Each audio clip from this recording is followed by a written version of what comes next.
டெல்லி செங்கோட்டை அருகே நிகழ்ந்த கார் வெடிப்பு சம்பவத்தில் பலி எண்ணிக்கை தற்போது 13ஆக உயர்ந்திருக்கிறது. நேரம் செல்ல செல்ல இந்த எண்ணிக்கை கூடிக்கொண்டே இருக்கக்கூடிய சூழலில் ஒரு பதற்றமான ஒரு சூழலும் தற்போது நிலவி வருகிறது.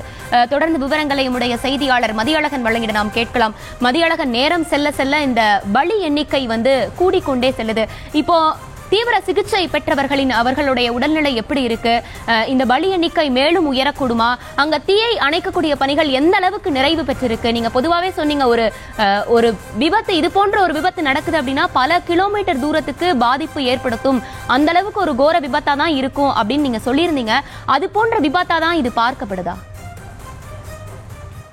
இது முதலில் விபத்தா அல்லது நாச வேலையா என்பது குறித்து எதுவுமே நம்மால் உறுதிபட கூற முடியாத ஒரு சூழல் இருக்கிறது. ஏனென்றால் இது என்ன மாதிரியான நிகழ்வு என்பது கூட தற்பொழுது வரை உறுதிப்படுத்தப்படவில்லை. இந்த நிலையில்தான் தற்பொழுது நமக்கு கிடைத்திருக்கக்கூடிய தகவலின் அடிப்படையில் மொத்தம் 13 பேர் உயிரிழந்திருக்கிறார்கள். ஏற்கனவே 10 என்ற எண்ணிக்கையில் இருந்த இந்த பலி எண்ணிக்கை என்பது தற்பொழுது 13ஆக உயர்ந்திருக்கிறது.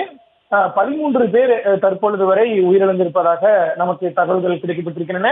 ஏற்கனவே நாம் பதிவு செய்த தகவல் என்பது 10 பேர் உயிரிழந்த நிலையில் 25 பேர் சிகிச்சை பெற்று வருவதாக தெரிவிக்கப்பட்டது. தற்பொழுது 13 பேர் உயிரிழந்திருக்கக்கூடிய நிலையில் தொடர்ந்து காயமடைந்தவர்களுக்கான அந்த சிகிச்சை என்பது தொடர்ச்சியாக அளிக்கப்பட்டு வருகிறது. அதாவது மருத்துவமனையில் 25 பேர் காயங்களுடன் அனுமதிக்கப்பட்டிருந்த நிலையில் அவர்கள் 5 பேர் வரை 5 பேரினுடைய உடல்நிலை கவலைக்கிடமாக இருப்பதாகவும் அவர்களுக்கு தீவிர சிகிச்சை அளிக்கப்பட்டு வருவதாக தெரிவிக்கப்பட்டது. எஞ்சியவர்களினுடைய உடல்நிலை என்பது சீராக இருப்பதாகவும் அவர்களுக்கு லேசான காயம் மட்டுமே ஏற்பட்டதாகவும் தகவல்களை நாம் பதிவு செய்திருந்தோம். இந்த நிலையில் கவலைக்கிடமாக இருந்தவர்களில் தான் தற்பொழுது இந்த பலி எண்ணிக்கை என்பது அதிகரித்திருக்கிறது. தற்பொழுது நிலையில் இந்த பலி எண்ணிக்கை என்பது 13ஆக உயர்ந்திருக்கக்கூடிய நிலையில் சம்பவ இடத்திற்கும் மருத்துவமனைக்கும் உள்துறை அமைச்சர் அமித்ஷா விரைகிறார். சிறிது நேரத்திற்கு முன்பாக தான் ஏவி செய்தி நிறுவனத்திற்கு பேட்டி அளித்திருந்த அவர் சம்பவம், அதாவது இந்த ஹுண்டாய் i20 காரில் வெடிச்சத்தம் ஏற்பட்டது.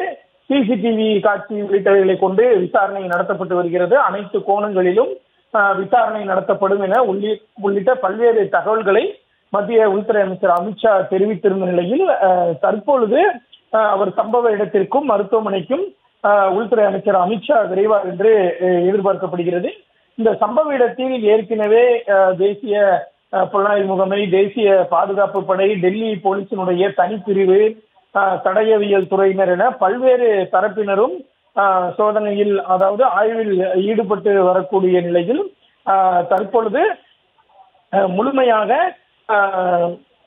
இந்த சம்பவம் தொடர்பாக விசாரணை நடத்தப்படும். அனைத்து கோணங்களிலும் விசாரணை நடத்தப்படும் என்று தெரிவிக்கப்பட்டிருக்கக்கூடிய நிலையில் இந்த சம்பவ இடத்திற்கு உள்துறை அமைச்சர் அமித்ஷா விரைய இருக்கிறார். அதே போல மருத்துவமனைக்கும் சென்று அதாவது காயமடைந்து சிகிச்சை பெற்று வருபவர்களை சந்தித்து ஆதரவு தெரிவிப்பார் என்றும் அவர்களுக்கு வழங்கப்படக்கூடிய சிகிச்சைகள் குறித்து மருத்துவமனை நிர்வாகத்திடம் உள்துறை அமைச்சர் கேட்டறிவார் என்றும் எதிர்பார்க்கப்படுகிறது.